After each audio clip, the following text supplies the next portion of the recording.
In this video, I'm going to be telling you how dopamine detoxing changed my life and how you can do the exact same thing. So if you're in a spot now where you find yourself extremely unmotivated, undisciplined, you feel like you're lacking purpose, and you just don't feel good on the inside, and you're always trying to seek some external thing, then this is the exact video for you.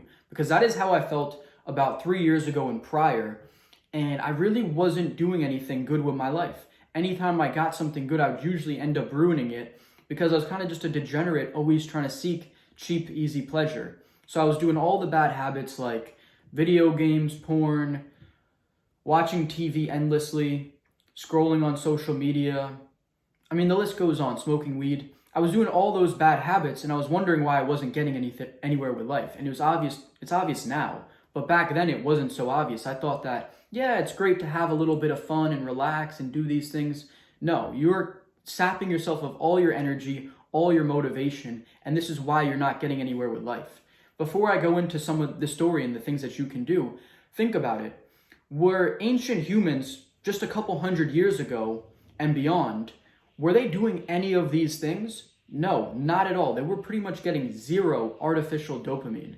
So their lives were a reflection of that. They were doing things in real life all the time. And this is why people have had so many great accomplishments. Nowadays, everyone's just so distracted by cheap dopamine, cheap, easy pleasure, and they have no discipline in order to do the things that they actually want to do and accomplish with their life.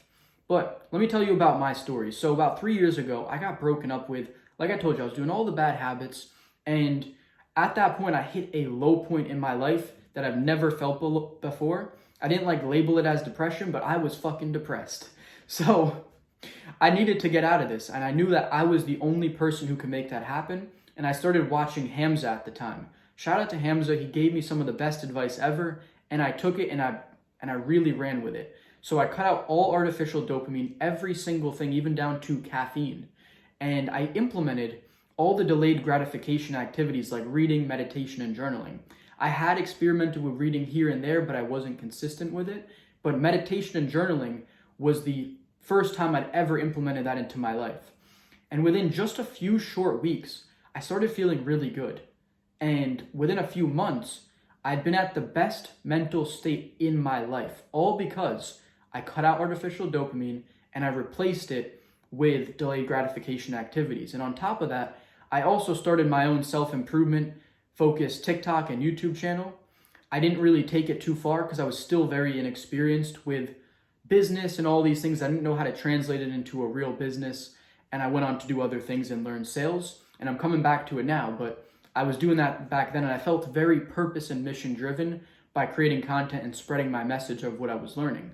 So I truly felt inner peace and good about myself as a person on the inside, and I wasn't chasing something external for the first time in my life. I was in a place where I didn't need any of those cheap artificial dopamine activities anymore, and I just operated with love and happiness from within, and it was just the most crazy experience of my life. And there's many times where I've tried to replicate exactly that and get back to that inner feeling. And I haven't necessarily gotten back there because it just was one of the best phases of my life. And it was all because of cutting out artificial dopamine and dopamine detoxing. That was the key ingredient in this, as well as just learning, developing the mind. I read about, I think, 12 self-improvement books during a 3 to 4 month period. I was really just diving into books, learning, growing as a person, spreading my message, meditating every day. I had the best meditations in my life. They don't even compare to what I do now, even 3 years later. At that point, I think it was just beginner's luck. And this is something I'm reading about in my reality creation book. It's called Parallel Universes of Self. And it said sometimes beginners, they don't have any prior knowledge on it, so they just blindly believe. And when you blindly believe something, especially like what Hamza was telling me, you just allow that to integrate without resistance. Now I've experienced so many things with reading and meditation, and I try and force things, whereas back then I didn't force it, I just let it be. And I just experienced it as it was, and I think I had the best reaction to it. So the message of the story is, if you're in a place where you're feeling unmotivated, you're lacking discipline, you have no purpose in life, the best thing that you can do is self-discovery and taking some time to dopamine detox, cutting out all the bullshit and just looking within and finding out who you are as a person could be the most productive and best thing you've ever done in your life, as it was for me 3 years ago. So that was what's caused me to have the start of my upward spiral for the last 3 years. And don't get me wrong, I've had dips and I've made mistakes, and I've come back from it though, because I've had just that general upward spiral, trying to become the best version of myself since. So if this video moved you in any way, shape, or form, and you feel compelled to do this, that is your intuition, and I want you to act on it. Comment down below and make a verbal commitment if you're going to pursue dopamine detoxing and really give this your all. I want to hear about it, and I want to hear about your success a couple weeks and a couple months down the line. If you got any value from this video, please subscribe, and I'll see you guys in the next one.